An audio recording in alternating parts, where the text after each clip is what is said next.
If you like this video, please click on the like button. Comment with the names of the movies you would like us to cover next.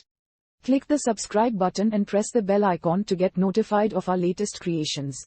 We cover 100 movies from around the world every day.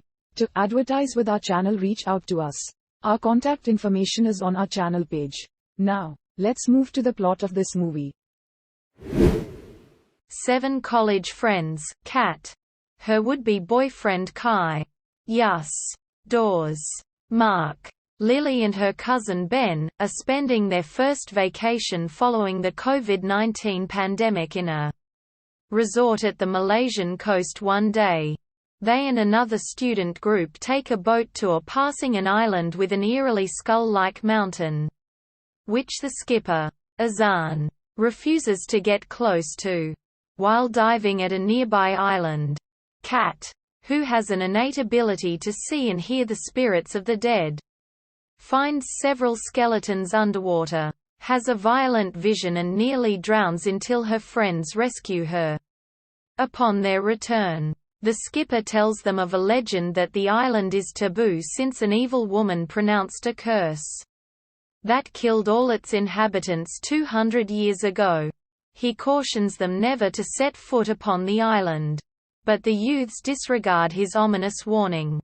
Once Azan is gone, the two groups challenge each other to a competition, following which the losing team is made to stay one night on the Forbidden Island. Kat's group loses, and the opposing team ferries them to the island the next morning.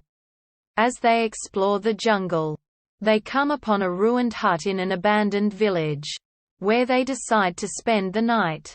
Kat, who feels like something has been calling her to the island, has more disturbing dreams in which she sees scenes of a man getting killed and buried in a shallow grave, a woman crying over the man's death, their hut getting burned down, and the woman later cursing herself into a kuntilanak in order to take deadly revenge on the islanders. The next morning, the other students prank them by reneging on their promise to pick them up, leaving Kat and her friends stranded. The next night, Dawes and Yus leave the hut to make love. But during their intercourse, they disturb the marker for the grave Kat saw in her vision. Awakening the kuntilanak, she attacks the lovers and drags Dawes to her cave lair, where she slashes his throat with her claws, killing him. The others conduct a search for him in the morning while Mark stays inside the hut, where he is ambushed and killed by the cursed woman. When Azan learns of the prank, he sends Kat's group a voice message over the phone to warn them, too late, not to enter the abandoned village, and then forces the other students to accompany him in retrieving the youngsters. But just as they come within the stranded youth's sight, the boat's overheating engine explodes, killing all aboard.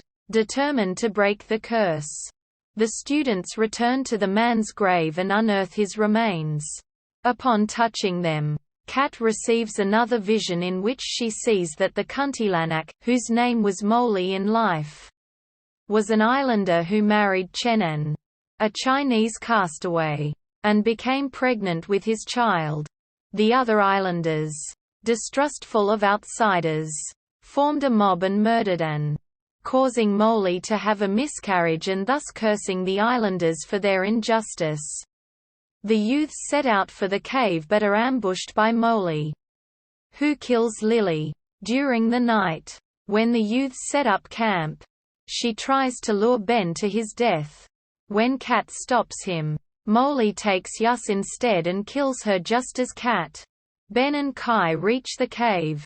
As Ben and Kai vainly try to fight the kuntilanak, Kat hears Anne's voice whispering in her mind and is led to a doll that he made for their child and which Molly kept after her transformation. When Molly notices this, she pursues Kat, and Ben and Kai are killed while trying to help her escape. Kat flees back to Molly's hut, where Molly catches her, but she ceases her attack and resumes her human appearance when Kat calls her by her true name and reminds her of Anne's love. Kat implores her to let go of her hate and finally find peace. In response, Molly pushes her off the house's platform into the nearby sea before she fades into the afterlife. Kat reawakens to find that time has rewound itself to the point where she had nearly drowned on the boating trip, with everyone killed by Molly still alive and well. As they return to the mainland, Kat and Kai consolidate their relationship, and a flashback shows how Molly encountered An after he was washed ashore on the island.